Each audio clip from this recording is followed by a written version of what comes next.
Good evening, comrades. Thank you for joining us for our third session in our new series, ABC of Marxism.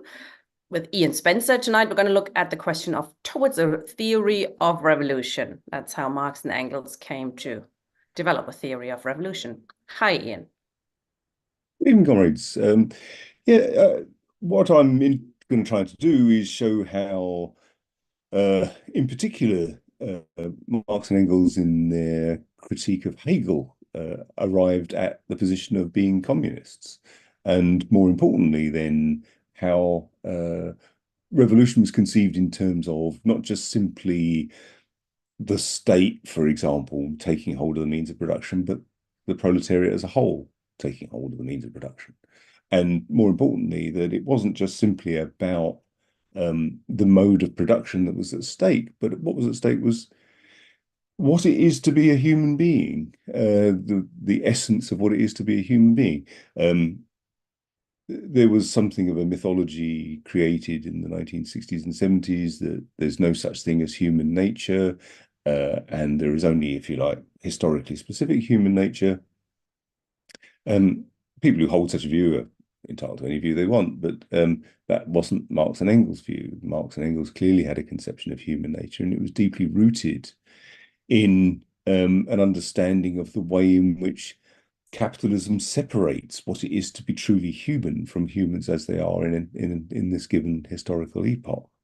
Um, so, without further ado, uh, I've mentioned in the past these notable works from regarded as early works, but they also represent the maturation of what we've come to know as Marx and Engels' system, as it were, the notion of dialectical materialism, although the term dialectical materialism or historical materialism wasn't used by Marx and Engels at all. And it's something that became a feature of the interpretation of Marx and Engels through the Marx-Engels Institute in Moscow. However, the German-French yearbook, which was intended to be a periodical, but only saw one edition before it was suppressed, included both an introduction to a contribution to the critique of Hegel's philosophy of right. It was Engels and not Marx who really began the critique of political economy. But Marx, seeing the importance of Engels' writing, not only published his essay, but then took up the task of extending that contribution to the critique of political economy.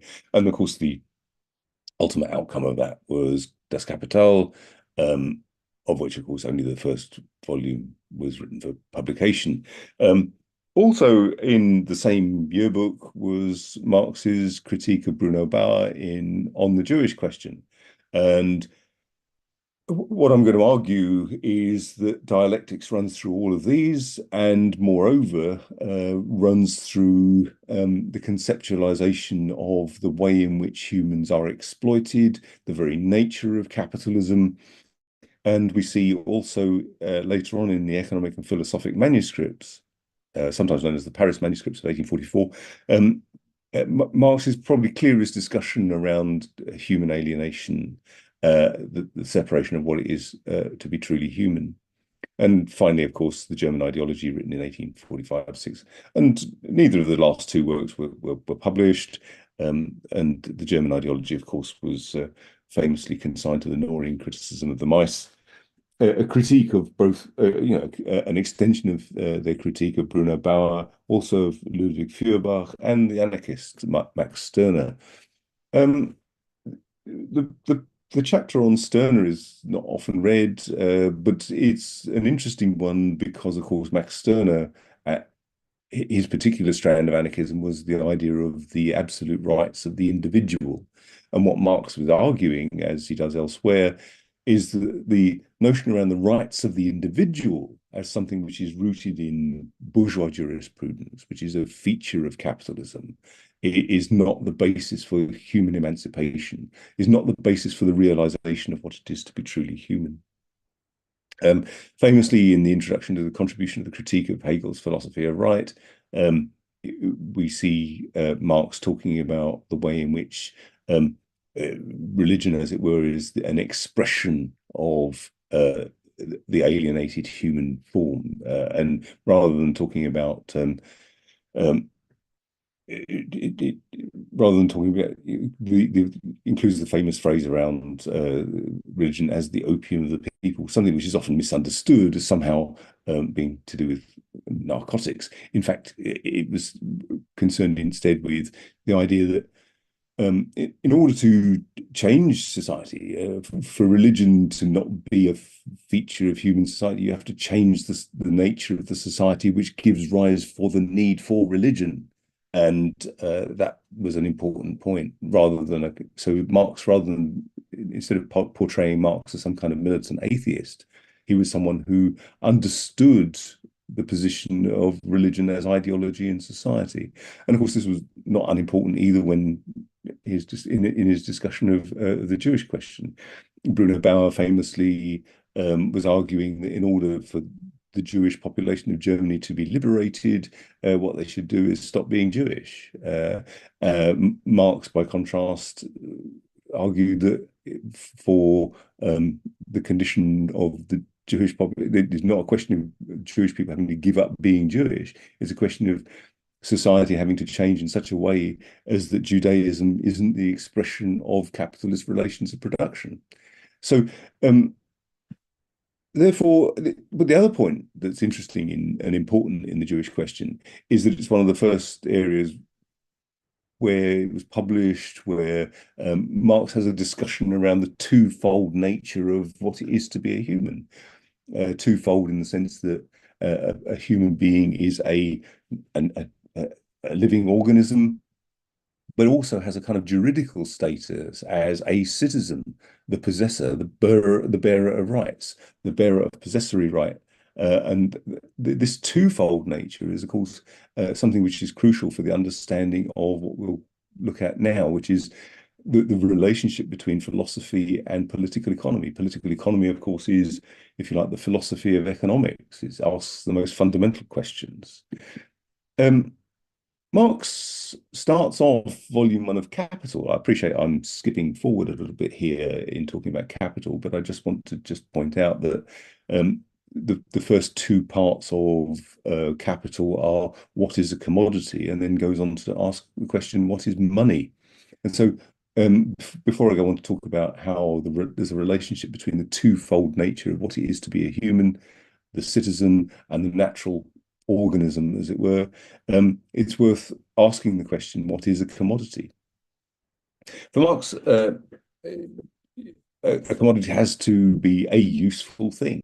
We leave aside, whether people have ever bought a pet rock or a Taylor Swift album or whatever else, but it has to be something which is useful, which satisfies a human need, and also embodies exchange value. And it's this twofold nature, which is a crucial aspect, which we see as an expression of their deeply rooted understanding of Hegel's dialectics. So a commodity. We could also add to this, by the way, that nature plays an important role.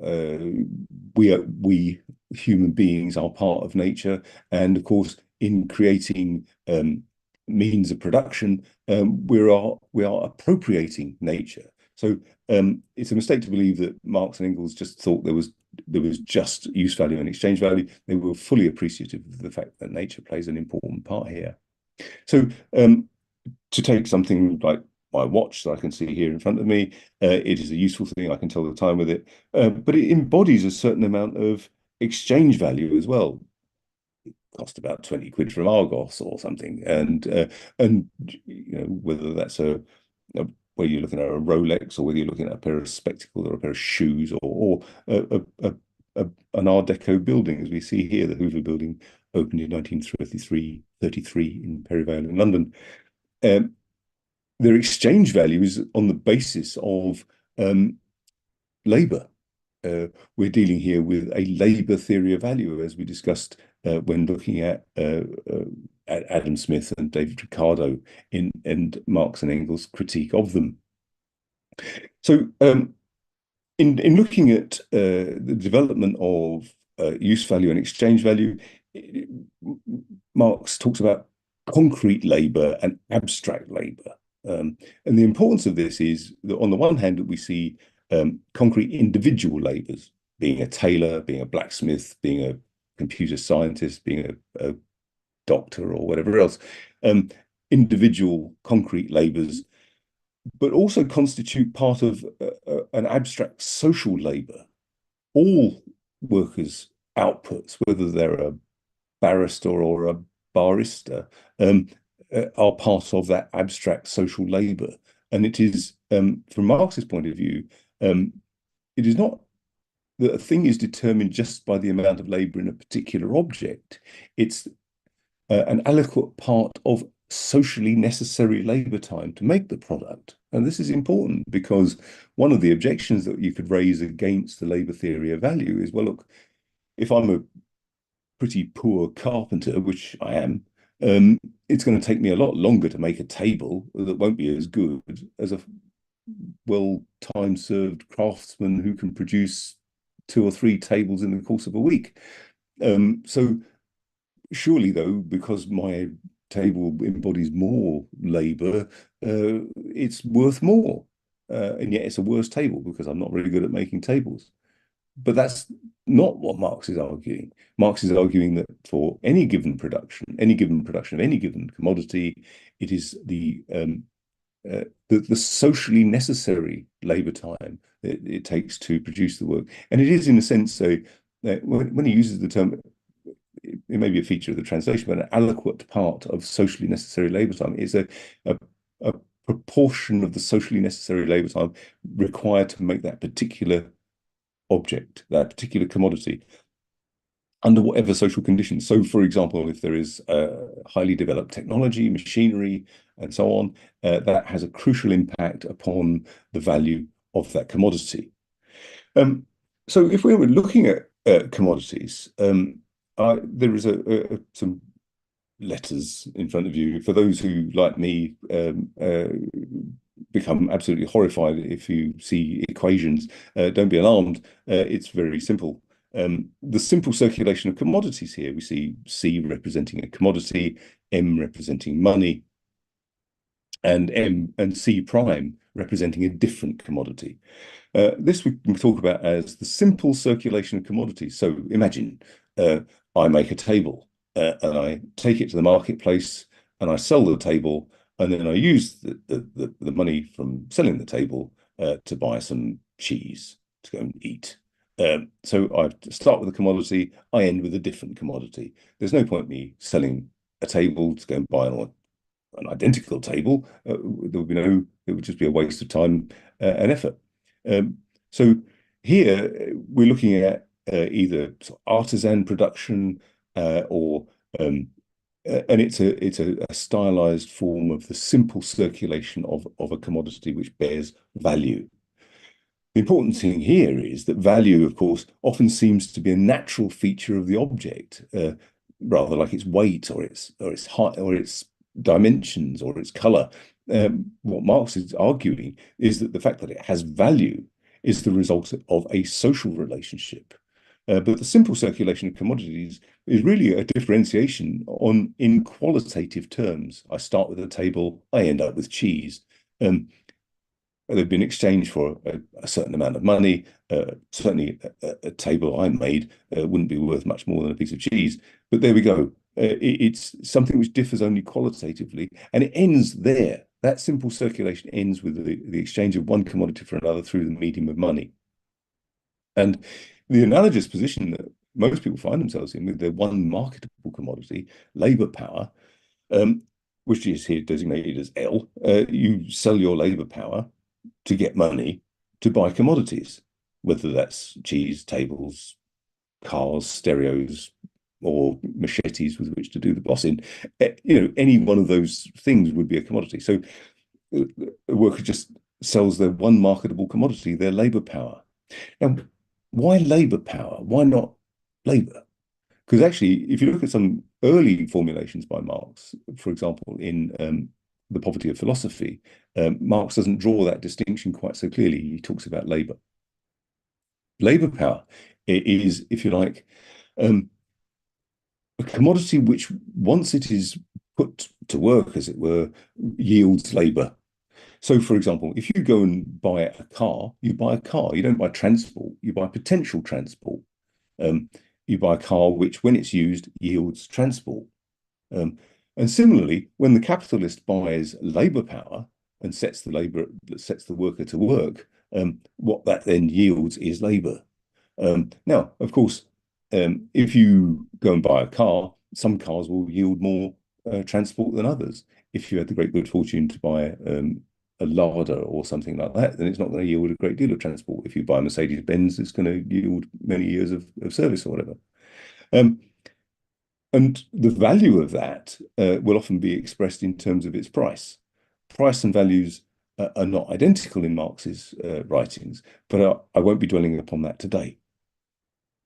So what the capitalist buys is labor power, a commodity which, when it's used, yields labor. And the interesting thing about labor power, of course, it's the only commodity which really yields more value than it costs to reproduce it. So let's compare that with the circulation of capital. The capitalist starts with money. He buys commodities, which can be labor power and means of production, so raw materials, land, factories to put their production in, and so on.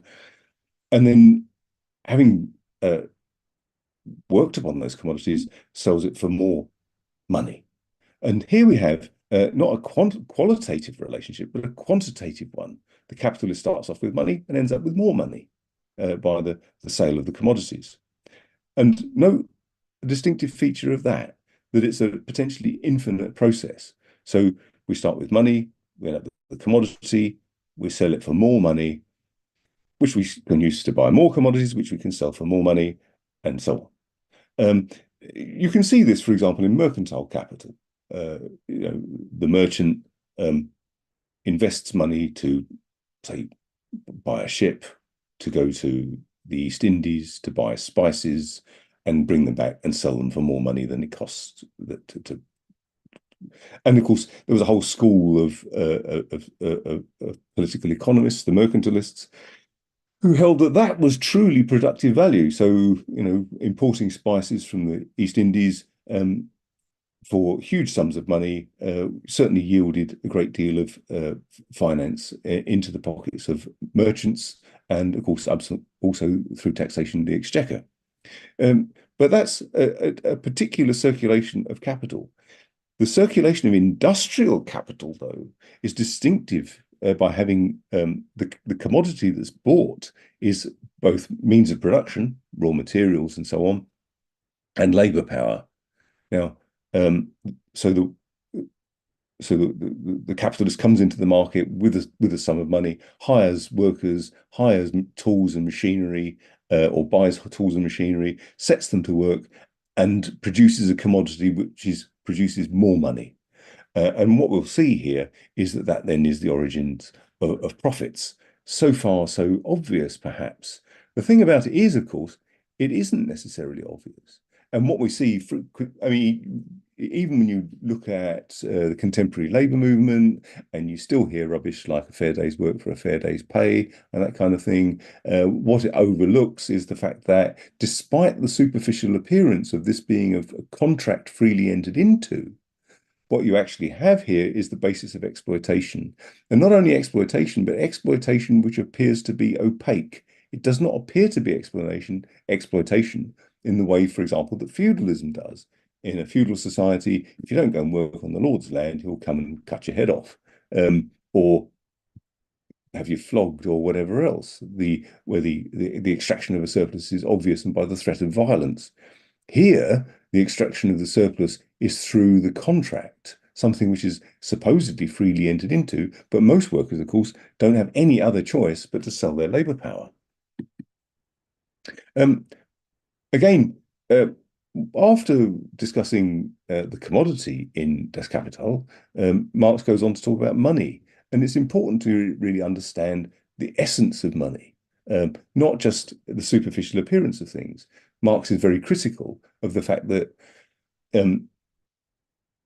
economists of the time would talk about money just simply in functionalist terms. That is to say, we use money because it's easier to give change in coin rather than half a sheep or £2 of butter or whatever. Here's your change. So quite often, any kind of discussion of money is around its functional usefulness. Money is what money does. But for Marx, he was interested in the essential nature of money. He wanted to understand and demonstrate what this mysterious thing is. The reason why I've put two types of money on the slide here, the 1914 half sovereign is, of course, made of gold of a certain level of purity. The money underneath the euros are, as it were, fiat money. That is to say, money in token money. What Marx is arguing here is that the something like gold can stand outside normal kind of exchange relations.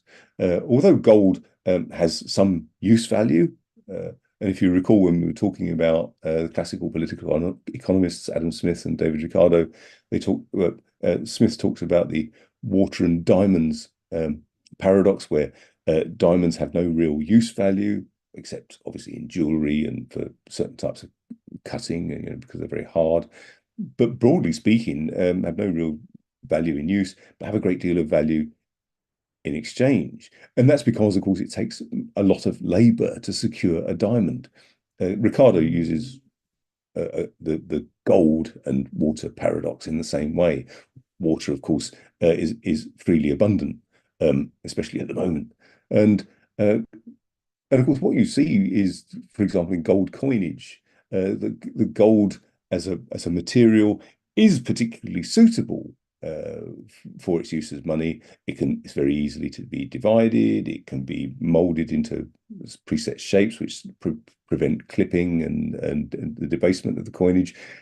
And of course, it has an inherent value because of the amount of labor required to secure it. It's scarce, and therefore it's not like pebbles on a beach, which if they were a currency, we would just go and take as much as you wanted, and it wouldn't serve any useful purpose. So to think about why you need to understand the essence of money, you can't just say, for example, to understand what a ladder is, just to simply say it's something that helps you climb up against a wall. But if you said, for example, it's two long poles connected by slats that are strong enough to hold human weight, then you start to approximate what a ladder actually is, rather than just simply the idea that it's something to climb up the wall. And here, so the value of the gold is like any other commodity, determined by an adequate part of socially necessary labor time necessary to secure the gold, and that therefore can stand aside from other commodities as a universal equivalent to other commodities. And so it's not just explicable by its function, it's a universal equivalent.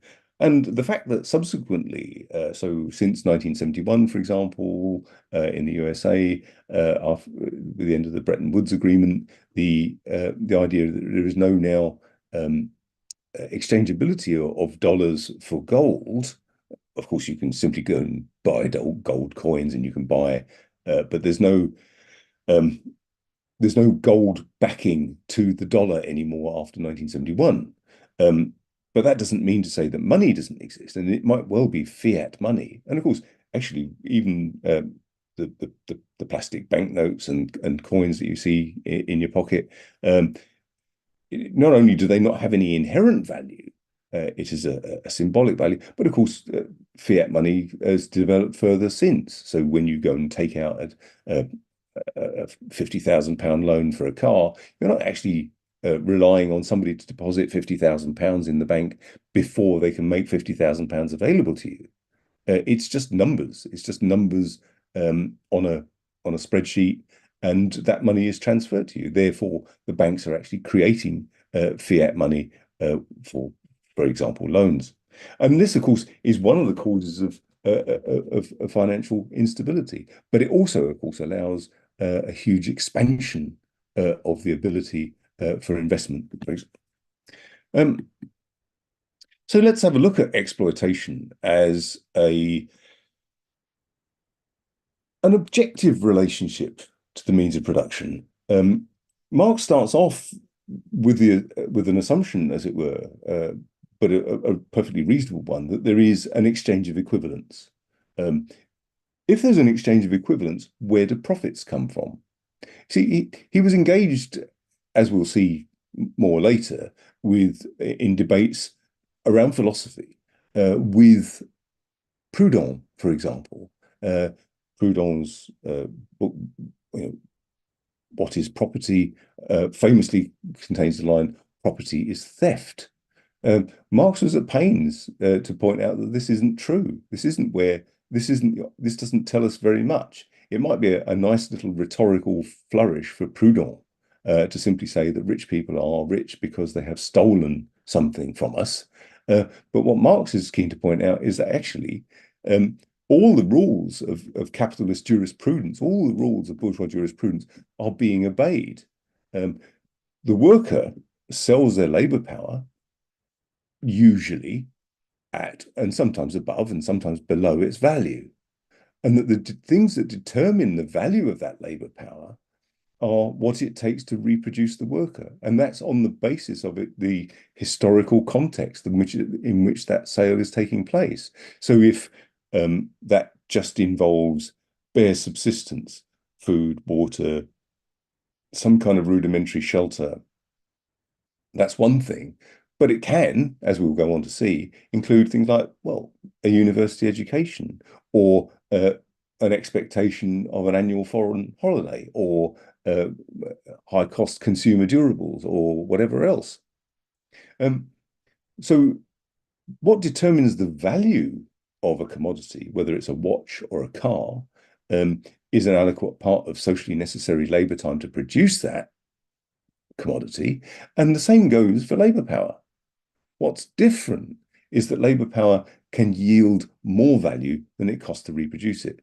And so exploitation, therefore, is an objective relationship. You don't have to even feel exploited to be exploited. Moreover, as we'll see, you can even be more exploited than somebody who's working in a sweatshop somewhere and earning just enough to keep body and soul together. And at the same time, you can see a rising rate of exploitation and rising real wages. And that's an important transformation compared to when Marx was writing in the 19th century. But he was fully aware of it, and he was fully aware of it as a developing trend. So let's just take, for example, our little line here of ABC, where it's an 8-hour working day. We'll just pretend it's 8 hours. It could be 10, it could be 12, whatever. But we'll say it's an 8-hour working day, and it's these people here producing garments. Now let's imagine in the line between A and B is 4 hours.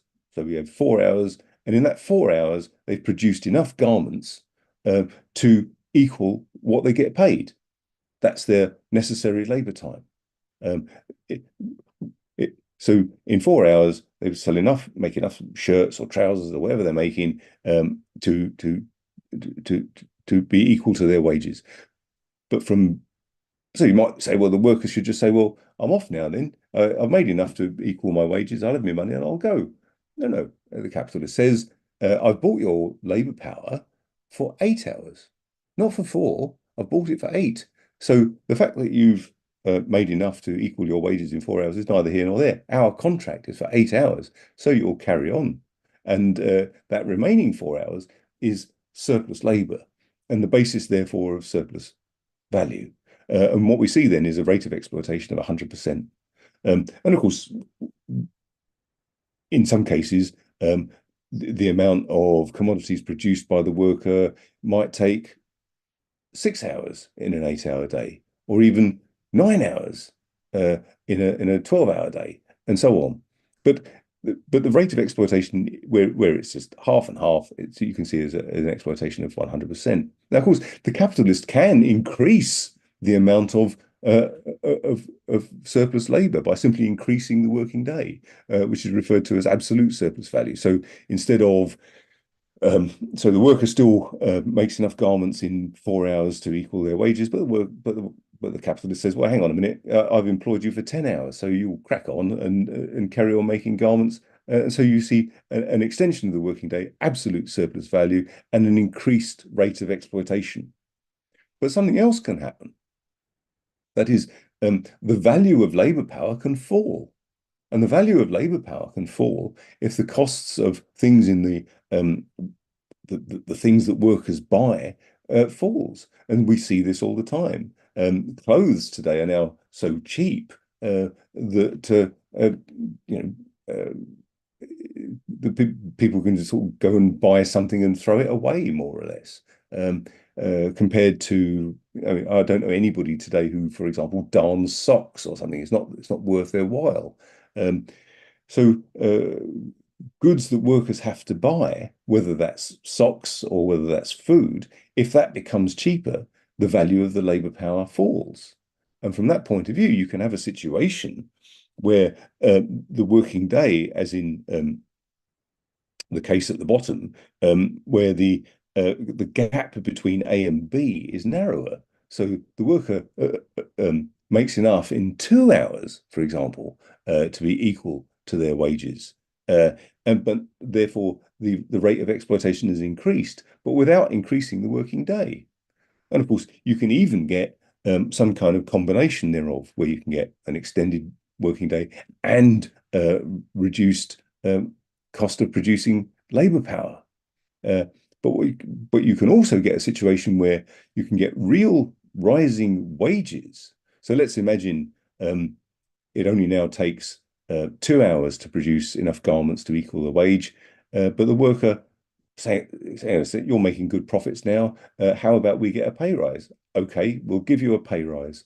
And what you see is that although they've had a pay rise, they're still being exploited more because the cost of buying products to feed the family of the worker, or to reproduce the working class as a whole, in society, has become cheaper. And this we can talk about as relative surplus value. So you can get rising real wages and rising rate of exploitation. And of course, this also takes place on an international scale. And therefore, what we can see is groups of workers become relatively affluent compared to other groups of workers. So coming back to this idea of the idea of the twofold nature of the individual, what we also see is the twofold nature of the commodity. Abstract labor is what produces exchange value. Concrete labors, if you like, produce use values. But of course, no commodity is just a use value produced by concrete labor, unless you're living in a society which is outside capitalist relations of production. Under normal circumstances, every commodity has to have both use value and exchange value.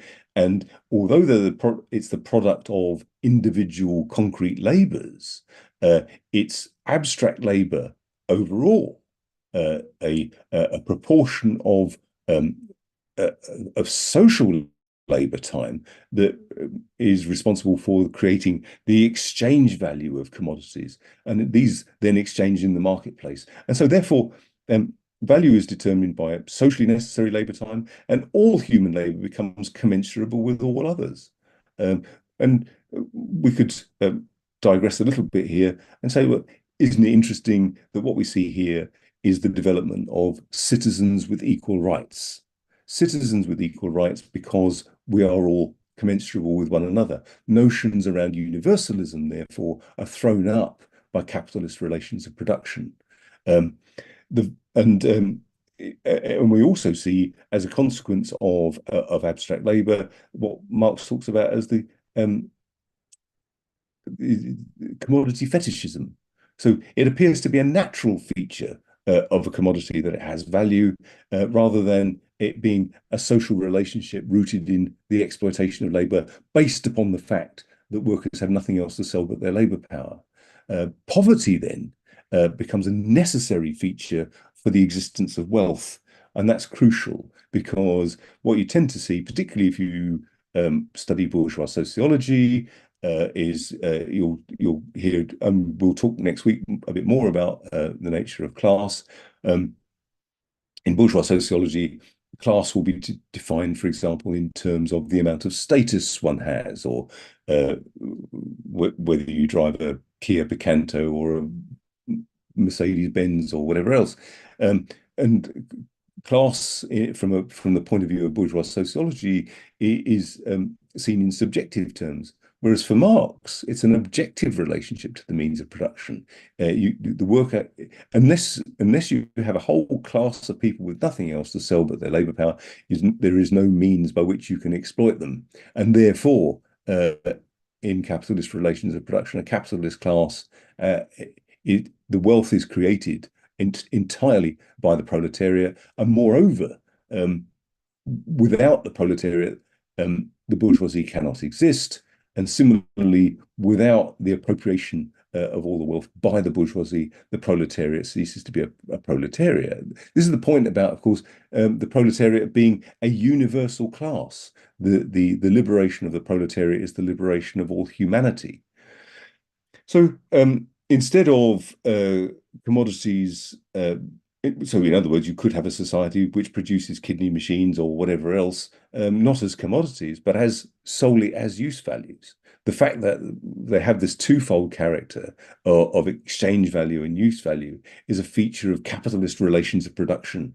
And the notion around reification is the idea of precisely that, the idea that this is somehow a natural feature, and it seems as if it could never possibly be transcended, and as if it had only ever been that way. As we talked about when we looked at the transition from feudalism to capitalism, the tendency on the part of bourgeois historians is to see feudalism as kind of immature capitalism. The point is, for Marx, this is a complete transformation from one mode of production to another, and happened by revolutionary means, and will be transformed subsequently. It would be very odd indeed if capitalism were the last mode of production imaginable, and the last mode of production that could not be possibly transcended. There are, of course, other possibilities. So the world could come to an end. Capitalism could be so entrenched it could destroy the natural environment and kill us all before there's any opportunity for transformation. But nevertheless, in principle, as capitalism has come into being by revolutionary means, it will be transcended by revolutionary means. And I just wanted then to move on to the question around human alienation. And from the economic and philosophic manuscripts of 1844, just to try and bring this together in terms of, you see the interrelationship between philosophy and political economy. Just this quote, the worker becomes all the poorer the more wealth he produces. The more his production increases in power and size, the worker becomes an ever cheaper commodity the more commodities he creates. The devaluation of the world of men is in direct proportion to their increasing value of the world of things. Labour produces not only commodities, it produces itself, the worker as a commodity, and this at the same rate at which it produces commodities in general. This fact expresses merely that the object which labour produces, labour's product, confronts it as something alien, as a power independent of the producer. The product of labour is labour which has been embodied in an object, which has become material. It is the objectification of labour. Labour's realisation is its objectification. Under these economic conditions, this realisation of labour appears as the loss of realisation for the workers, objectification as loss of the object and bondage to it, appropriation as estrangement, as alienation. Marx then isn't just talking about the transition from one mode of production to another. He's talking about what it is to become truly human for the first time in history. So the worker is alienated from their product, which confronts them as something alien. The worker is alienated from their own activity. There are lots of things lots of people would rather be doing than going to work. You see a separation between mental and manual activity. So instead of doing something creative, producing a whole object from beginning to end, you simply involved in a meaningless piece of detailed division of labor.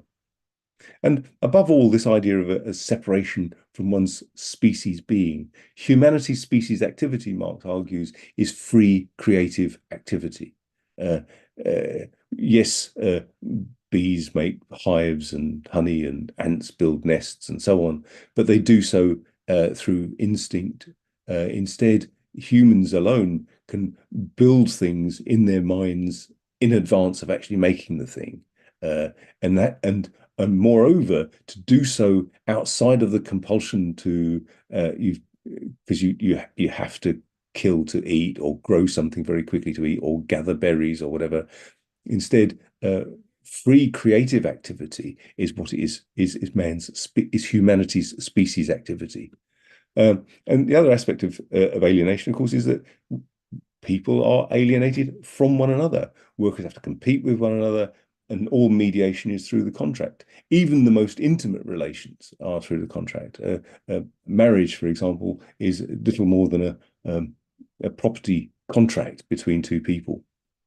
One of the reasons, incidentally, why Friedrich Engels and Mary Burns never married at all. They had no regard for marriage as a bourgeois property contract. In a socialist society, then, in a communist society, use the terms interchangeably, human relations become direct and personal rather than contractual. The separation of humans is a presupposition for entering into contractual relations. And that is why then in the theses on Feuerbach, of course, which is emblazoned, the last of which, the 11th thesis on Feuerbach, is emblazoned on Marx's grave. So thesis 10, the standpoint of the old materialism is civil society. The standpoint of the new is human society or social humanity. The philosophers have only interpreted the world in various ways. The point, however, is to change it. Thank you. Brilliant. Thank you very much, Ian. Could you stop sharing, please? Yep. Thank you. Thank you, comrade. If anybody has a question or would like to make a contribution, please click raise hand at the bottom of your screen and I can make you into a panelist. Are you managing to stop the sharing? Or shall I just take away permission from you if I can do that still? Hold on a second. Okay. There you go. That's it. I've taken away your right as a human being. Thank you very much, comrade. Okay, before I bring in some comrades, there's always some questions and perhaps some issues that we can discuss further. I mean, you again, I think, succeeded very well in bringing together philosophical, political, economic issues and describing how they all fit in the theory and practice of Marx and Engels. You started with looking at a twofold nature of human beings and also the role of religion, which I think is actually very interesting and deserves a closer look, because a lot of people think that, the famous quote, religion is opium of the people, is in the same sense as Richard Dawkins, the God delusion. Religion is rubbish. Don't you get it? Here, I explain to you, clearly the world wasn't invented in 7 days. Are you all stupid? Is basically how he argues. And a lot of atheists will argue like that. But I mean, you touched on that, but I do think it's worth talking about a bit more. He explained much more, didn't it? That it is not just about explaining why religion exists and how to overcome it. I mean, there's a really good quote, actually, the full quote, which I can read out a little bit quickly, because it really explains where they came from. The quote starts: "Religion is the opium of the people. It is the sigh of the oppressed."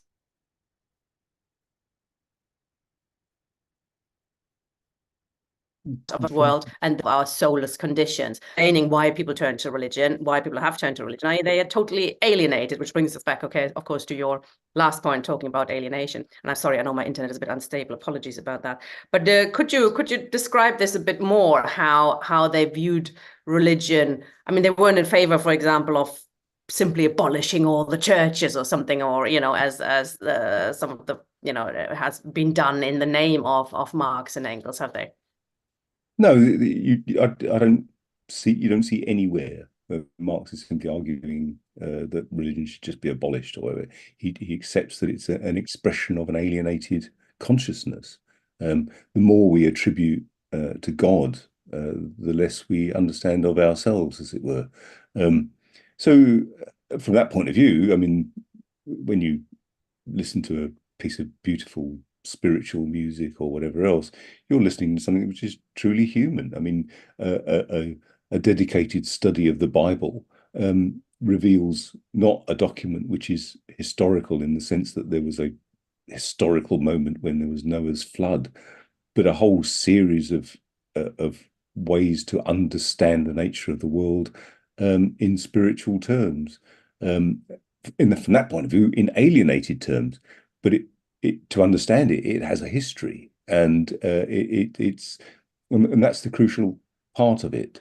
From that point, so you don't ever see Marx dismissing religion or regarding it as absurd.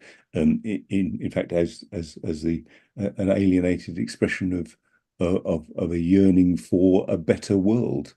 And an explanation, I think. I mean, under primitive communism, you also had people not turning to God, but a lot more like nature, the sun god or the moon, etc. Trying to, I mean, it is an external expression of humanity understanding, that there is more to us than just us as we exist, but there's a moon and a sun, and how do we make sense of that?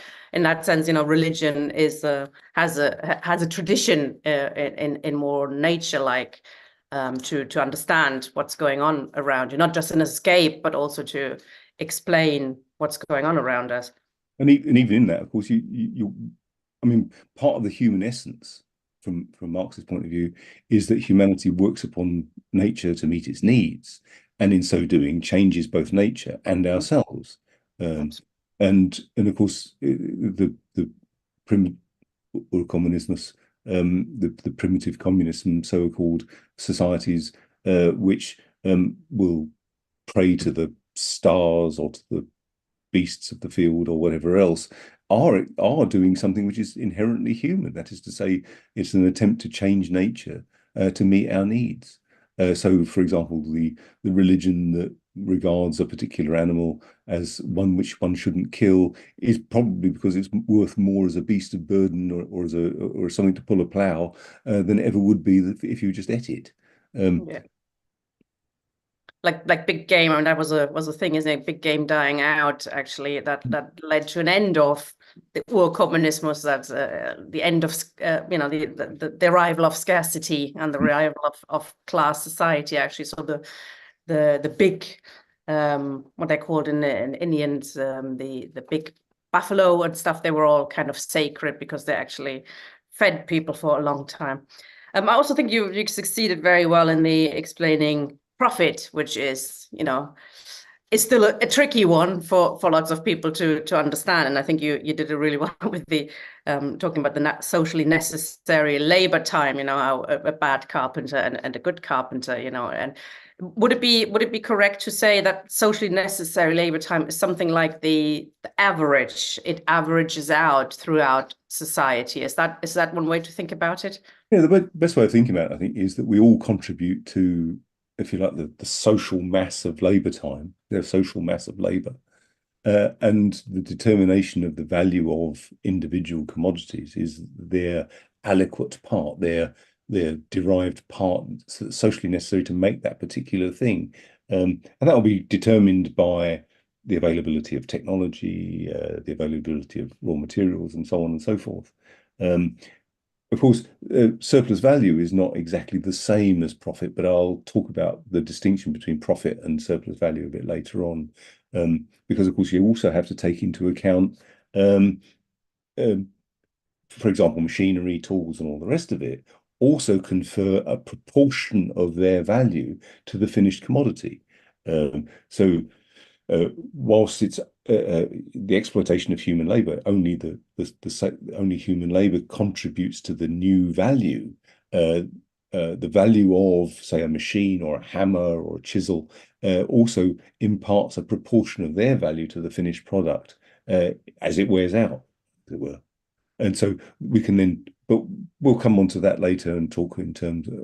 So we talk about constant capital and variable capital. Variable capital being that which is spent on the acquisition of labour power, constant capital for the acquisition of machinery and tools and means of production and so on.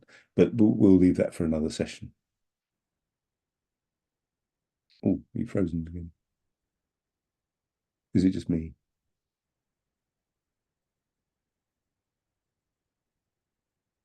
Hello?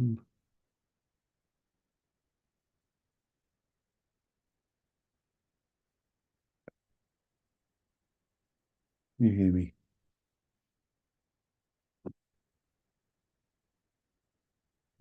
Ah, oh, what's happened? Hello, Pamela. I think you're the host, but you're muted at the moment. Oh, hello, Ian. Yeah, that was really terrific explanation of everything. So my question is about how we understand the shift from to globalization, the shift of the production of stuff, which Marx was talking about. So that has now increasingly shifted to the lower cost countries of the world, the ex-colonies, etc. And of course, yeah, China is part of this huge cheapening of the costs of production. So how would we incorporate and explain the service economy? Because as I understand it, the service economy contributes to human beings and in human existence. But I suppose, sort of thinking about that, what has also accompanied this globalization shift is a massive expansion of financial products, hedge funds, and all that sort of thing. I mean, maybe you're going to discuss that more in future programs. But yeah, so I was just sort of wondering how we should understand and describe that process. That's a superb question and vitally important. Globalization is the ultimate development of capitalist relations on a in a sense. Capitalism has always been global. Capitalism has always had imperialism at its heart. That is to say, the extraction of a surplus from other societies. And in the context of what's going on at the moment, the idea of exporting industrial jobs overseas to China, to Korea, to Japan, and so on, partly it's explained by the fact that, of course, you can realize super profits because what you can then do is combine this notion around absolute and relative surplus value. So if the commodities that it takes to feed and clothe and provide all the other things that people need in China are considerably less, you're increasing the relative surplus value. So the Chinese worker doesn't need to work for as long to be equal to the necessary labor time. And on top of that, of course, in many developing countries, the super exploitation takes the form of a combination between that and absolute surplus value, so they can have the working day extended as well. And so you can see people working under very difficult conditions in, so clothing extremely cheap to produce in Bangladesh, and it explains why you get this kind of why imperialism, therefore, is an absolutely crucial part of the development of capitalism that we see today.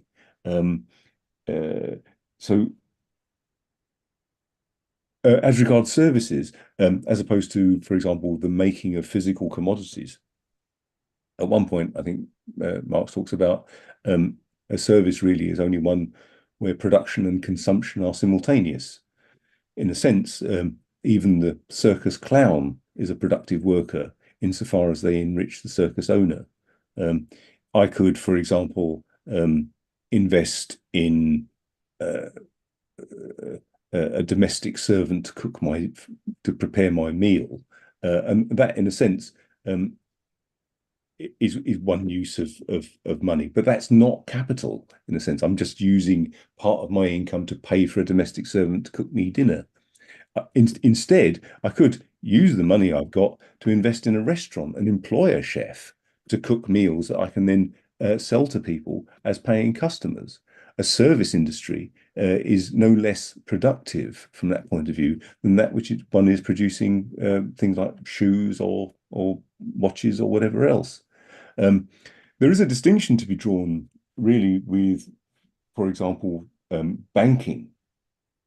If you consider the schema I put up, where I put MC, M prime, so the capitalist comes along with money, buys a commodity and sells it for more money.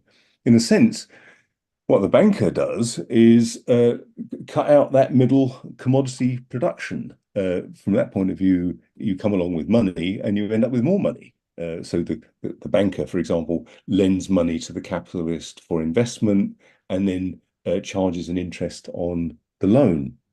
From that point of view, some parts of the capitalist economy are clearly parasitic, and finance capital falls into that role. It doesn't mean to say, of course, it's not absolutely vital to the normal operation of capitalist relations, but it produces no new value. And moreover, what we can see is operating as part of the imperialist organization of capitalism to extract part of the surplus from the working population elsewhere in the world. We don't need to send an army to occupy India anymore, or more accurately, send British officers to use Indian soldiers to control India. Instead, it can be done through the banking system. And so all over the world, vast areas of the world owe vast amounts of money, often for capital products, capital projects, to Western imperial banks in imperialist countries. Does that answer the question? Does that make sense? Yeah. So, I mean, things like the health system and the education system, which contribute to the worker, I mean, that would be just part of the costs of the work, costs of production of that worker. Absolutely. And from that point of view, and that's very important, because in the past, some Stalinist interpreters have tried to say, well, the only way you can be a real worker is if you're producing surplus value.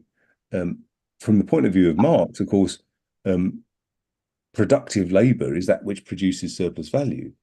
But of course, without a health service, without education and all those other things, and they, in a sense, are all part of that social wage. If you didn't have a state health system, there would be a private health system, and the wage of the worker would have to be adjusted accordingly. Or, as in the case of the United States, you get an absolutely terrible health outcome, despite the fact that they spend the biggest part of their gross domestic product on health than any other country in the world, because of course millions of people don't have any healthcare whatsoever.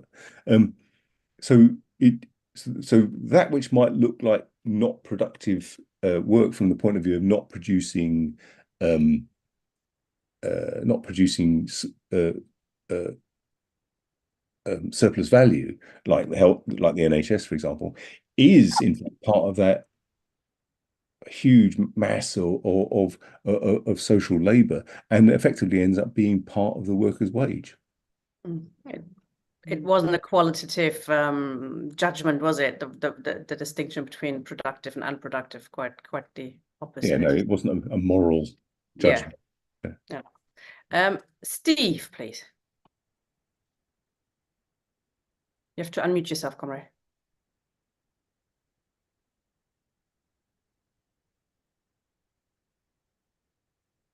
Can't quite hear you.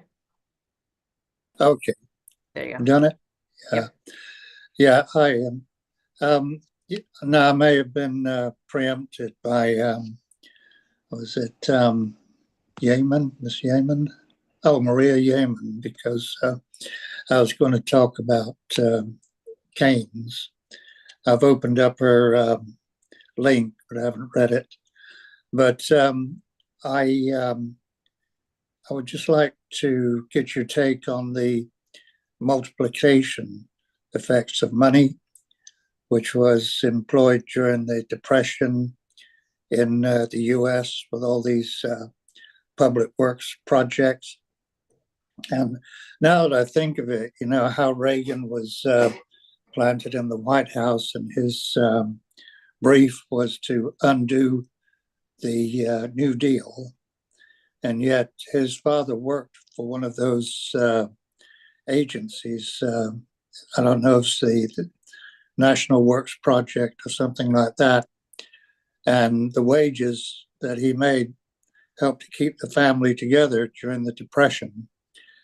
And it's also why Keynes kind of discouraged. I'm not sure what I'm talking about here, so correct me if I'm wrong. I think he discouraged saving because, you know, say I go to a restaurant once a week, but then I decide to, instead of doing that, I'll save that money, you know, put £10 a week away instead of going to this restaurant. Because if everybody followed suit, then those restaurant workers will end up being unemployed and the place will shut down. So that's about it. I just wanted to get your take on it. Okay. Thank you. Keynes is vitally important. It's vitally important to understand the role of Keynes, particularly in the period after the Second World War.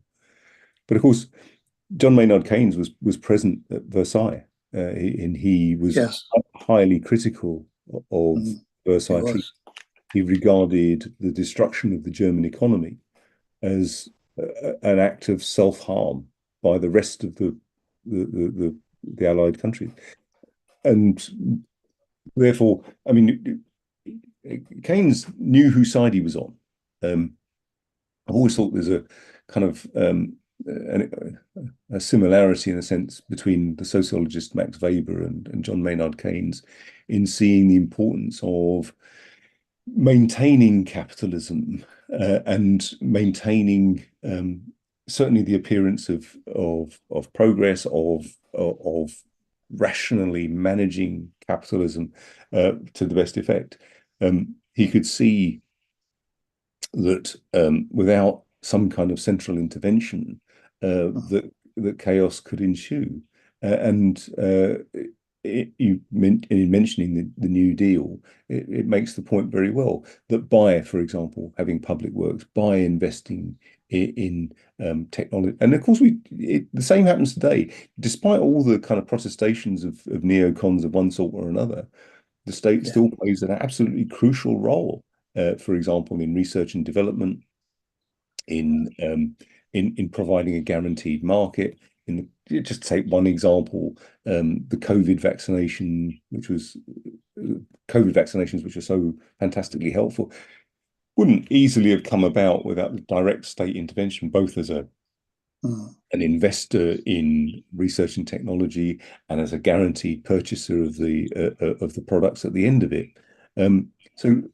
But it's always worth remembering something else about Keynes. As I say, he knew whose side he was on, and it wasn't the proletariat. Jeremy Corbyn really was little more than a left Keynesian, if one can use the term left, somewhat loosely. And from that point of view, the idea that the state plays a role in managing capitalism is central to John Maynard Keynes. And of course, that's really where Tony Benn and Jeremy Corbyn and I dare say Bernie Sanders can be said to be the same. The idea that the state should play a role, for example, in taking the rough edges off of capitalism, so that people don't die for the want of medical care or whatever else. And in so doing, help to prolong capitalism by having a state-funded healthcare system. You provide, for example, a guaranteed market for private pharmaceutical industries to make super profits. You ensure a healthy workforce. And I'm not just saying in terms of a kind of functionalist argument where, yes, we need a healthy workforce. After all, during the Boer War, 1899 to 1903, half of the volunteers for the British Army weren't fit enough to be shot. They had to be turned away. So there was a deeply understood need for a healthy workforce. Average life expectancy I remember it made the hairs stand up on the back of my neck, really, when I read it in Capital. Marx used to spend an awful lot of time reading the reports of Her Majesty's inspectorates of factories. And in the 1830s, average life expectancy in Liverpool had dropped to 15. So the working class wasn't actually living long enough to reproduce itself. But the Industrial Revolution didn't falter because, of course, we could suck in hundreds of thousands of Irish workers. So Keynes played a crucial role, I think, in helping the stability in the period after the Second World War, in terms of establishing welfare states that help maintain, and of course, it found its real expression in the programs to rebuild the German economy, rebuild the British economy in the period after the Second World War. Would you say, though, on that subject, Ian, that Keynes is that idea, that the state has to fund all of these things, is very much a sign of crisis, and a sign of that there is an alternative, no matter how corrupted it was, but the existence of the Soviet Union and the red thread, etc., especially in Germany, played a crucial role, perhaps, in capitalism turning to Keynes, would you say? Absolutely. I undoubtedly, without the possibility of socialism, and here I'm not arguing that the Soviet Union was socialist, but without the possibility of socialism, those concessions would never have been made. And so what you got in the period after the Second World War, particularly in the United States, was a period of unparalleled expansion in the standards of living of American workers, and to a certain extent in Britain too. Largely on the basis, of course, of the state management of coal mines, which would otherwise, for example, have collapsed and as wholly unprofitable, and the same was true of the railways. So, and to prevent the possibility of workers taking power for themselves, it was necessary to create the conditions for example, full employment, for social insurance, and the various things that were often attributed to the USSR. There was no unemployment. The fact that people's lives were pretty tough was neither here nor there, but there was no unemployment. There was a guaranteed job and so on. So those concessions had to be made or face the possibility of a restive proletariat. I mean, before COVID, I would have said that it's almost impossible that under current capitalism, which is, there's no real threat from below, there's no USSR, etc. I would have thought it's almost impossible that the capitalist class would voluntarily turn to a form of Keynesianism, but we did see something like that, as you mentioned, anyway, during COVID. So quickly, when they have to, they can, and it's not totally impossible to imagine something similar happening, perhaps on the climate change front. That, although at the moment it looks like, because it's not profitable, etc., capitalism is built on growth and expansion, etc. But if something serious, more serious than already, something could be done, albeit not on our terms, and not a democratic solution. Yeah, I mean, if you take the absurd decision on the part of Rishi Sunak's government to continue to exploit North Sea oil to its logical conclusion, we can't afford to burn the stuff, so why extract it? At some point, one would have thought that some kind of sense would prevail. It doesn't look like it at the moment. The other thing is we're increasingly heading towards a war economy. And that's a worrying feature. And it's also a feature. If we take for something like the National Health Service, what's often overlooked is the fact that it was effectively nationalised during the First World War. All the old voluntary hospitals and the poor law institutions and the asylums were effectively taken in under state administration to house the large numbers of war wounded. The fact that it was returned to the preceding unsatisfactory requirements up until the Second World War, and then the whole thing was effectively nationalised even before the creation of the health service in 1948. And Beveridge, of course, was a liberal. He wasn't a socialist. So the idea that Anara and Bevan did it all single-handedly out of a socialistic love of free health. A bit of his heart, yeah. But I think that we're moving into a war economy. They treated COVID like a war. You just borrow unlimited money, or just simply print as much money as you like. This is one of the features, of course, of fiat money. It's limitless. So far from there being a magic money tree, it's just a constant press of produce as much money as you like. With the Marx and Engels, I think it was with them or Lenin, I'm not sure, who coined the term of Kriegssozialismus. There is a form of socialism, but in order to, yes, go to war, a war socialism, which has actually nothing to do with socialism. It's, a bit like National Socialism in Germany. It's the opposite of it, but it is the state in charge, and the state suddenly, doing all the things that they said before they can't possibly do. And suddenly they are finding money for this and this, but of course for their purpose.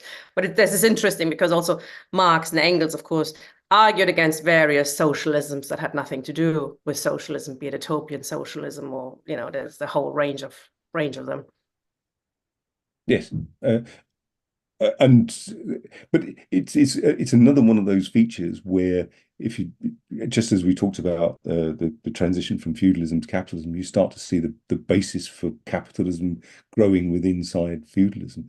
The climate crisis is a perfect case in point where, without planning, without some kind of central direction away from the market, to simply say stop burning the stuff. It's not as if they hadn't known. They've known for decades that this was happening, and the oil companies bent over backwards to suppress every piece of information to the effect that they were destroying the planet. Absolutely. And getting back to your point about dialectics, this is quite important, isn't it? Everything that comes into being has to end at some stage. Your capitalism will have to end one way or another. It's not natural. It's not been there all the time. It will have to come an end. The question is very much how, and if it's done on progressive terms, on our terms, democratically, or if we fuck up the planet and destroy humanity. And how many of us it'll take with it. I mean, it's already a bloodbath.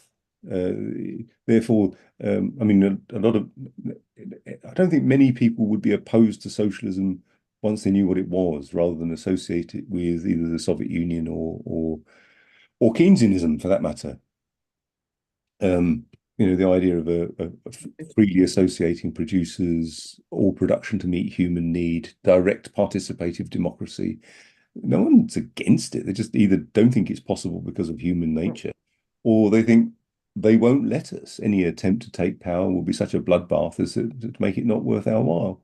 But it's already a bloodbath, Absolutely. Before I bring in Anthony on this question, I mean, can you explain again your opposition to, a fair day's pay for a fair day's work? Sounds good, isn't it? Or fair distribution of wealth among the people.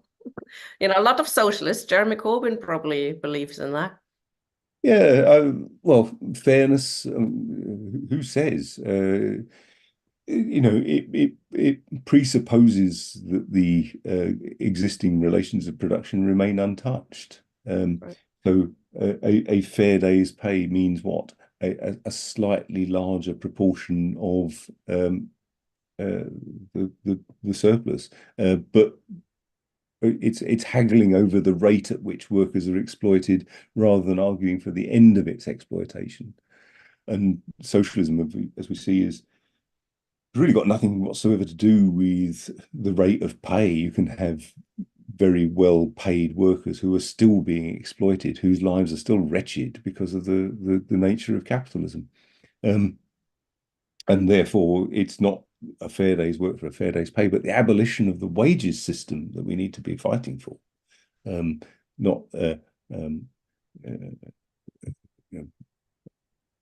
mean, we could start with a progressive reduction in the working week.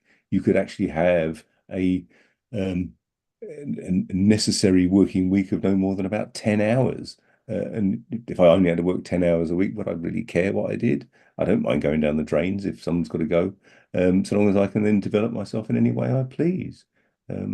So a fair day's work for a fair day's pay is always one of those kind of reactionary kind of things about haggling over the crumbs that fall from the rich man's table rather than taking over the bakery.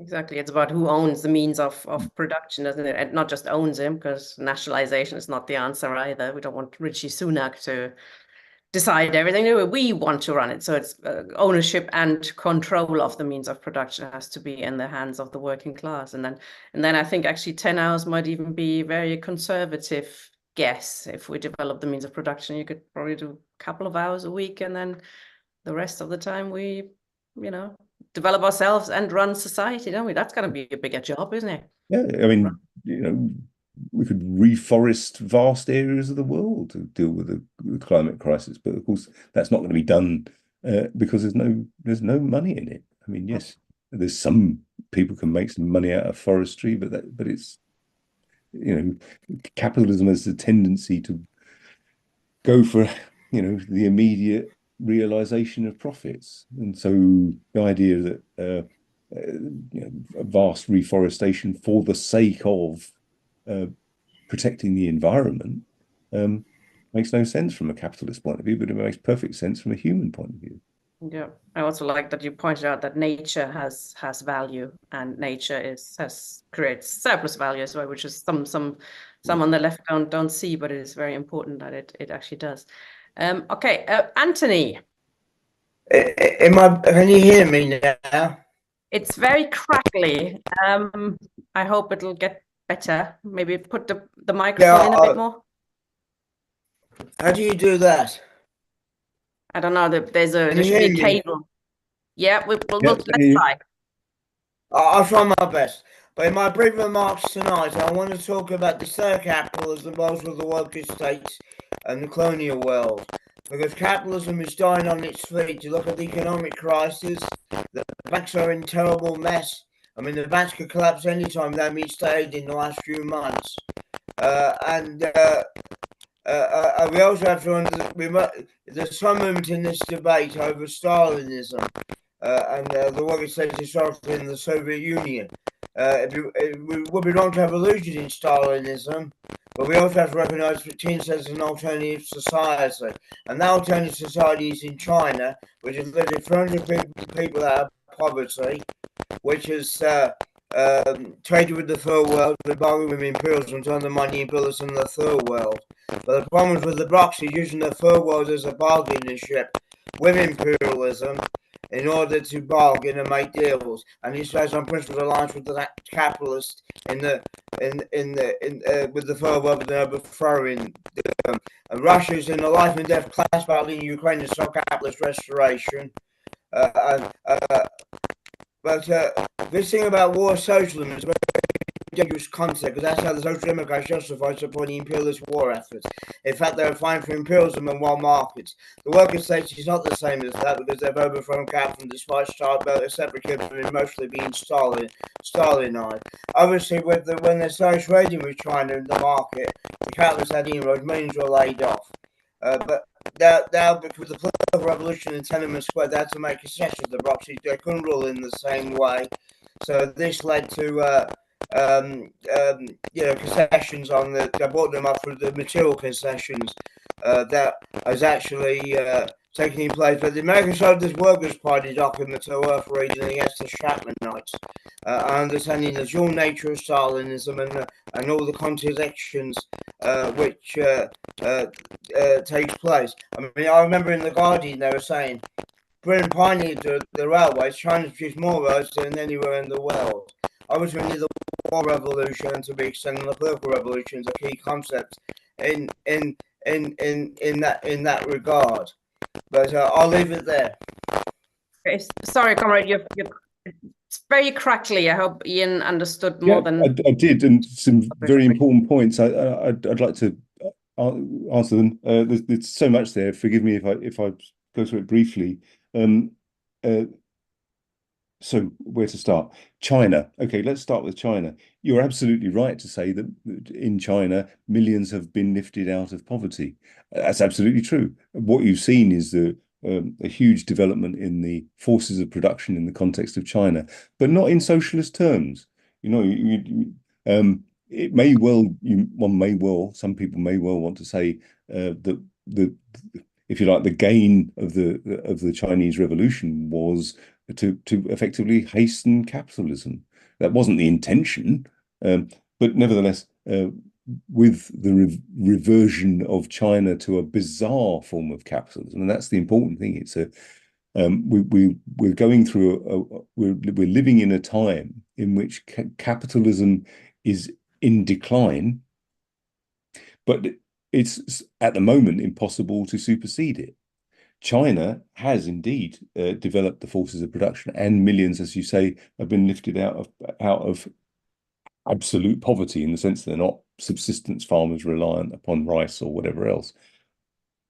And that is to be welcomed, in the sense that the proletariat now is bigger than it has ever been. But what we've now also got, of course, is the basis for an inter-imperialist rivalry between the world hegemon, the USA, and China. And what we can see, of course, is the Ukraine war is being used as a proxy war against Russia. And it's tempting to conclude that that's just the first step.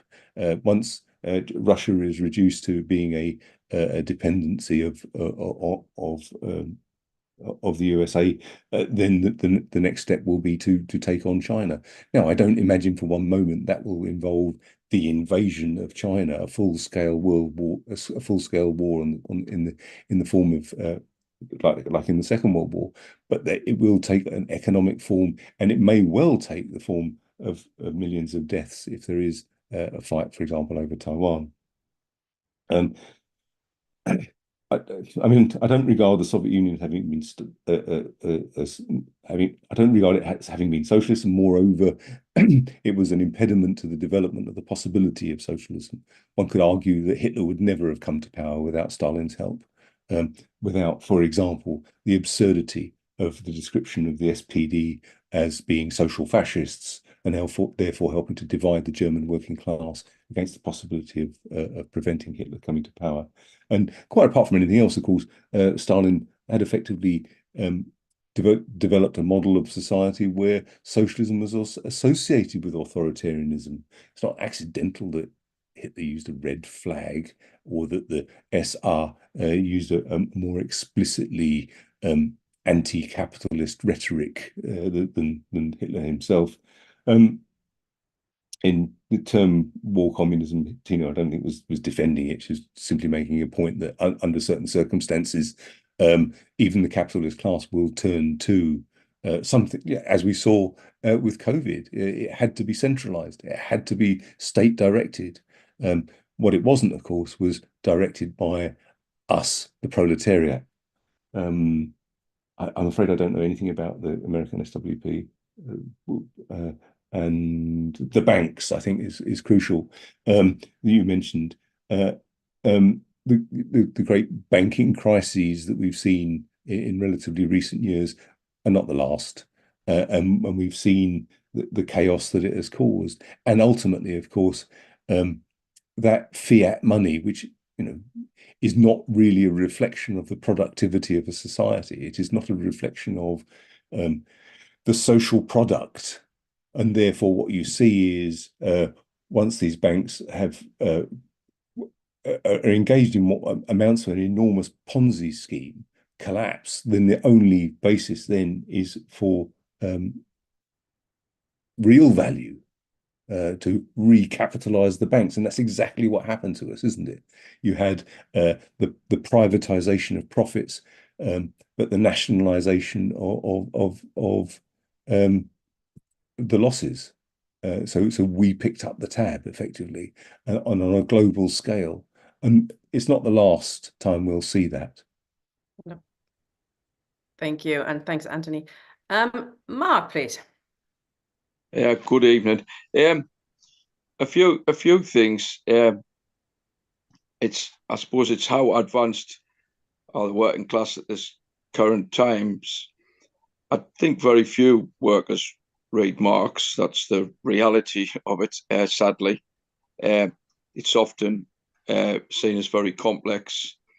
But like today, I was doing a talk to some, they're basically branch organisers across Unite in the North, basically making an appeal for some funds towards a documentary piece, which I'll help produce so I can get the monies together to pay the directors and people like that. And they'd watched the little film that we put together on Halifax 1842 before I'd turned up. It's half an hour piece. And when I asked them what they thought about it, they said, well, and I was a bit shocked. They goes, well, it's a bit like today, isn't it? So that's 181 years later. And 182 years later, and they recognize that the workers under what was like starting to be, or was industrial capitalism, that they were in the same situation. Machinery could often replace workers very quickly. Their pay could be driven down at any particular period. Obviously, they're not as poorly off as people were in the 1840s, but there was an immediate recognition that they were of the same class, the same people. Obviously, I pointed out E.P. Thompson's book, the Making of the English Working Class, and said, look, you really should read this book. And certainly a couple of them, I'm sure, are going to go and get the books. The question of it's a sort of couple of questions, basically. During Brexit or during Lexit, many of the left in this country campaigned for a Lexit. I mean, they never managed any, as far as I know, across the North, Lexit managed not a single meeting in a working class community outside of Sheffield. Not one on any working class estate did they manage. So they had no support whatsoever. And my friends, some of my friends who are Noah Farage, for example, when I asked them and I pointed out to them that there was a left campaign to leave Europe, they laughed. They thought it was just utterly ridiculous, and basically said this is a right-wing project. The left will never make any inroads on such an idea. When I challenged people on the left about this, there was a belief that by Britain coming out of the European Union, it would be one step towards one nation socialism. And that appears now to have, in a loose way, although nobody's brave enough actually to step up, particularly and continue to argue that there is a motive towards the modern monetary theory, which is basically, in my view, a futile idea that we could spend our way to socialism. We could print as much money as we possibly can. So I'd be interested in Ian's views on MMT in particular. Thanks for your time. Yeah, That's a thank whole you. session itself, but Yeah, absolutely. let's give it a go. We should do it, and I think we should probably do it as a separate session, but because I think it'd be fascinating. I mean, my attitude towards Lexit was that it was just foolish. I mean, people like Tariq Ali you would have thought would know better, but Tariq Ali supported it. And one of my earliest political acts when I joined the YCL 50 years ago was the first referendum, and of course the Communist Party of Great Britain then was in favour of leaving because of the absurdity of a notion of socialism in one country. By contrast, then the IMG, as a Trotskyist organisation, was in favour of a socialist United States of Europe. A socialist United States of Europe would be a step in the right direction, in my opinion. How can one conceive of socialism in one country? I think it's interesting, of course. Jeremy Corbyn, Tony Benn, and many others on what passed for the left within the Labour Party were effectively quite close to what is now the Communist Party of Britain, the Morning Star. I mean, Corbyn used to routinely write for the Morning Star, I think still does. And the idea that you could have, for example, socialism in one country, the British road to socialism, the capitalist class will destroy that within weeks. If a country the size of the Russian Empire can't build socialism in one country, then what's Britain's chances? And of course, in the case of Tony Benn and Jeremy Corbyn, there was this sort of romantic idea that somehow the sovereignty of Westminster could bring about something socialistic. Maybe not socialism, but something a bit like Sweden, Finland, or something. But really, that was as far as it went, as far as I could see. It's certainly got nothing to do with what Marx was arguing for. I mean, Marx and Engels were very much in favour of German unification, not because they wanted more power to go to Kaiser Wilhelm, but because they wanted to see ultimately the end of the nation state. They could see that it was a progressive step in terms of the development of the forces of production within Germany, and therefore supported it. But that doesn't mean to say they supported Germany's imperial ambitions. I mean, when it came to France attacking Germany in 1870, they were totally opposed to Louis Napoleon. Once Louis Napoleon had gone and the Commune had been declared, they were on the side of the French workers in Paris. The position that one takes with regard to these entities is dependent upon the balance of forces on a class basis. I can't see under what circumstances the proletariat of Britain or any other part of Europe has gained from Brexit at all. And the fact that people like Tariq Ali, I mean, it had a romantic kind of attachment to it, didn't it? After all, we saw the way in which the European Union treated Greece, and you could see why some people, but no one on the left who was using their brain would say they were in favour of the European Union or anything other than the European Union was there to serve the interests of the ruling class, which is undoubtedly true. And Westminster's not, so from my point of view, the aim was, I voted to stay firmly in the European Union because I want to see ultimately the end of the nation state in all its forms. What about MMT then? MMT, sorry? Modern monetary theory, or do you rather give that a miss? I don't really know enough to comment on it, to be perfectly honest. Thanks, Mark. I think it falls in the same category as redistribution, be fairer and more justice, and print more money, but while leaving the means of production in the hands of the capitalists, basically. But I'm not an expert on it either. Okay, thank you. Thanks, Mark. And to sum up, comrade, perhaps because we've got no more question, we've got a question in the Q&A, and I'll quickly summarize it. the comrade, I think Julian, is asking about a range of questions to do with alienation, marriage. He was quite taken with your quick comment on Engels not getting married because he didn't believe in that, property relationship, etc.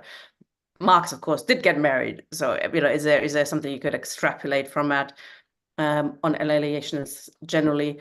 Also on religion, could it be said they were talking about cultural religions? Certainly, Christianity, for example, models forms of the commune, certainly in the Book of Acts, and it has a high regard for the needs of the oppressed. And that's not going to be your summing up because we've just had two more people with their hands up. So, but maybe you got one or two things to say. Well, I'll make these comrades into panelists if you can still keep going. Yeah, I mean, I'm not attacking people who are married or attacking the institution of marriage. I'm on my second one myself. So the point about it is that this is a feature of how contractual forms express themselves rather than in direct and personal ways.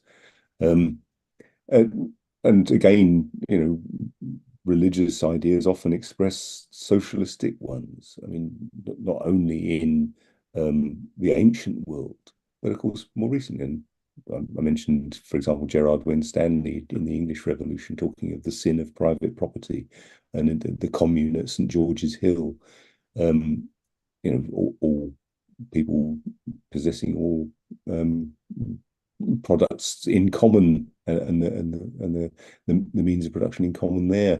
But of course, that could only ever be something that would be swept away because there wasn't the social basis for generalizing that beyond.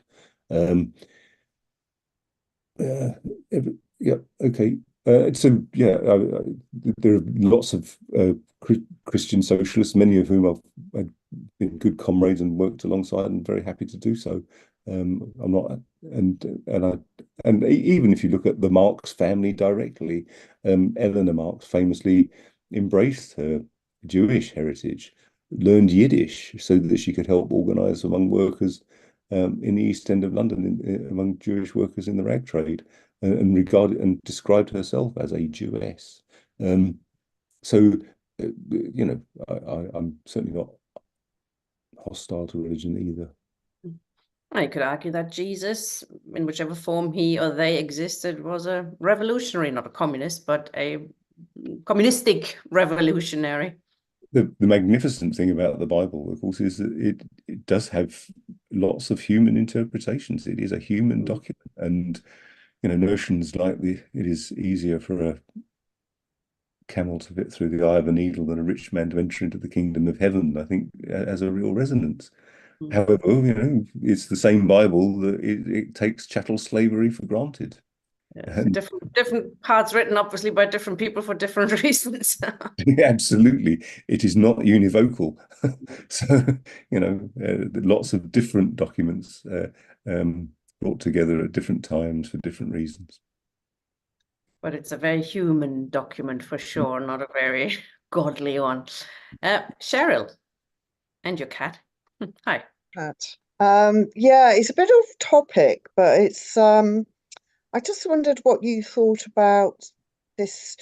I've been in quite a few Twitter spaces with young people, and they seem to think like Bitcoin is the way to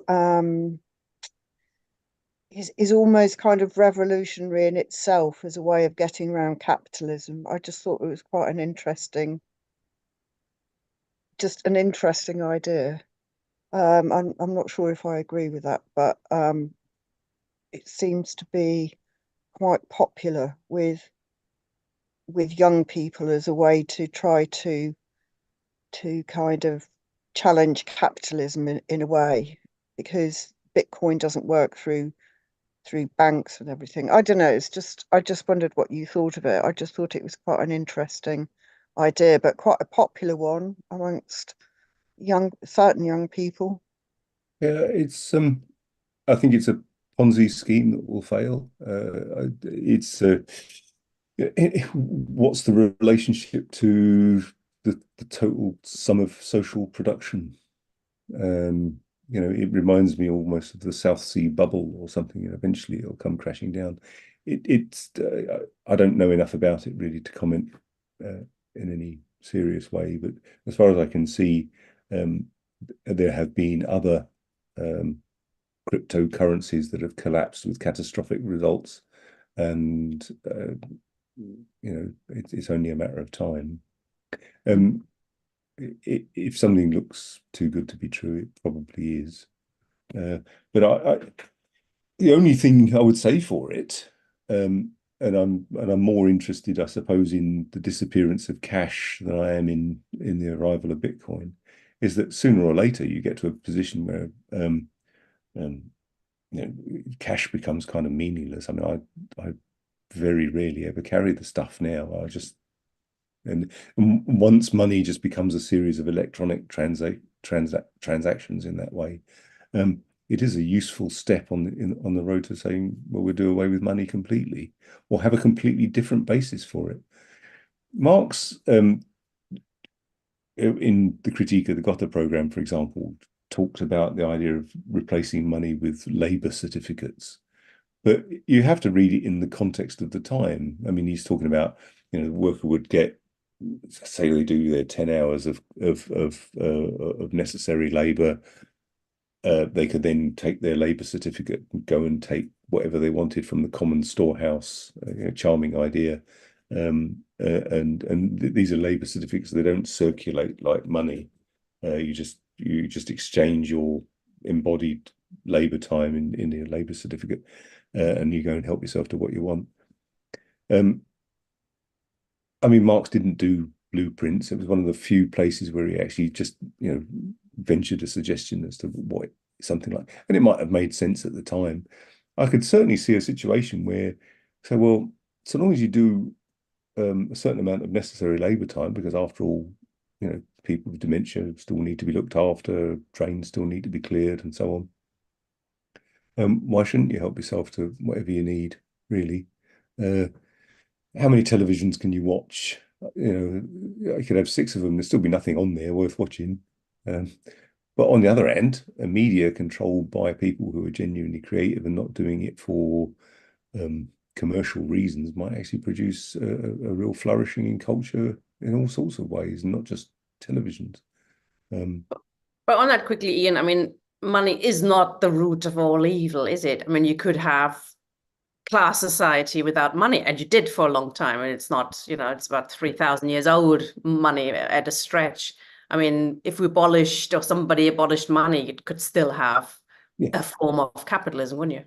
I mean, there would be a transitional period, I think, where you know, for a while you would need some means, because, you know, there will be some things there will always be a scarcity of, like villas on the Adriatic or whatever, but most things, because of there is already abundance. That precondition for socialism has already been reached. There is already abundance.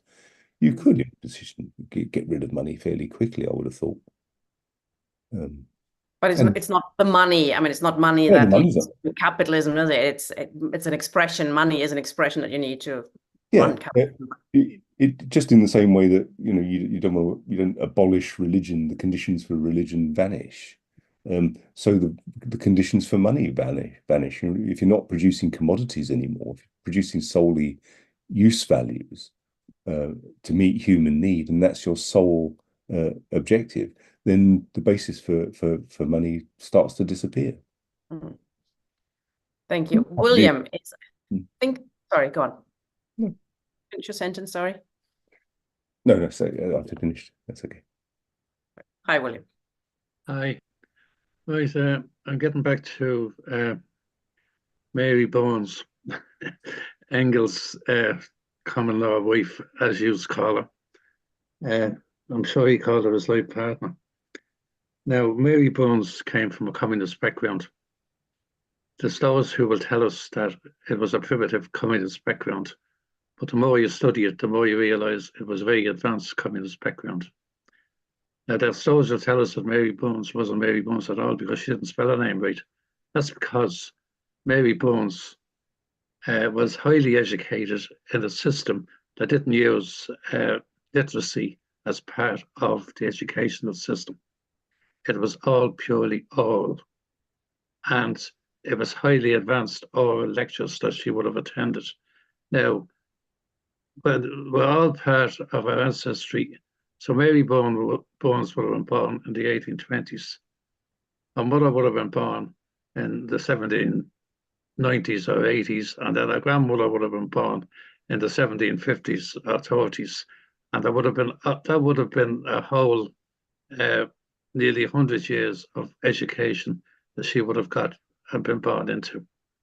Now, this is why there has never been an academic study done on the influence that Mary Bones had over Engels, but Engels was very much engrossed with her. And the more you study it, the more you realize that he was. She came from a background where, first of all, property didn't exist. It was held communally by the clan system. And that's how he understood when he was. She was his main source of critique when he was doing his study of the origins of the family. The origins of the family in Celtic times was not based on property because property didn't exist. The clan owned the property, it was communally held. And maybe then as the system fell down because of the British colonials, the Irish then were driven out of Ireland by genocide, and most of them ended up in Britain, but an awful lot of them ended up in America, which is the only reason why we're still talking about the genocide, because it wasn't successful. It was only half successful. It was totally successful in Scotland with the Celtic nation in Scotland, and therefore you don't hear anything about it. But if you walk around the Highlands of Scotland like I did, you will find hamlets and deserted hamlets everywhere you go. And you'll say to yourself, what kind of a civilization? I'm only talking about the 1840s and the 1860s in Scotland. But in Ireland, no. Now, when they shifted the people out of Ireland to work in the industries and fill the gap, as you said, the life expectancy after the British feudal system fell down and the people became proletariats as opposed to serfs, the life expectancy was 15. Well, that vacuum was filled by migrant Irish labour who were not English speakers. And that allowed racism. The Irish were supposed to be thick and stupid. They spoke backwards. That's because they had a different grammar. Like in Irish, if you were calling a small boy, you wouldn't say small boy. You'd say búgal beag, which means boy small. So when they directly translate, or when they express themselves in a new language, they could very well be using the grammar of the old language. And this, of course, they were left as inferior. Now, Mary Bones was clearly a big influence on Engels. And maybe some British academics could start doing a bit of research on poor old Mary Bones. But the more I go into it, the more I find her a fascinating person. Now, he lived with her sister after she died, but she died prematurely at around 45 years of age. Marx, who I don't consider to be as strong a communist as Engels. I think Engels was more grassroots and down to earth. He actually insulted Engels' second partner, Mary Bones' sister. So much so, and you can research it in the British Museum, because he sent a letter to Engels saying, "Yeah, after getting rid of one dirty Irish bitch, and now you're marrying another one." Now that's not verbatim. That's precisely what he was saying. So much so that Engels told him that if he insulted the women that he loved, he wouldn't be getting any more. he wouldn't be getting finance anymore. And with his drinking habits, he needed a hell of a lot of finance. That's what I have to say. Thanks, William. The only thing I have to add about Mary Burns is that she clearly had a crucial role to play in Engels' writing of the condition of the working class in England. She was his principal informant. She led him through the streets of Salford and Manchester, and it was the writing of the condition of the working class in England that impressed Marx so much that because the first time they met, they didn't get on terribly well because he associated him with the kind of young Hegelians. But it was that book that really impressed Marx and was the beginning, really, of their relationship. He was terribly rude about even Mary Burns at times, and quite crass. I'm not sure I would have liked Marx as a human being. I think I would have got on with Engels much nicer, better. But you don't have to like Marx to appreciate his genius. No. Mary Burns brought Engels around Ireland twice. Once previous to the famine, and once after, during the famine.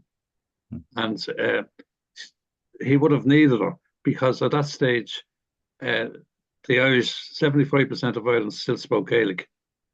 It was the famine that killed the Irish language, or had a major hand in killing the Irish language. So we would have needed her in order to be able to converse with the ordinary people. Thanks, William. And thanks, Ian. This is an interesting subject that we'll also be revisiting in a special session of the Communist Culture Club on May the 2nd for May Day, Communism of the Past and Communism of the Future. And we'll be certainly be looking at things like the clan system, which existed, as William says, right up to 19th, 20th century, even in some parts. And I also recommend comrades read Rosa Luxemburg's Introduction to Political Economy, which is very readable.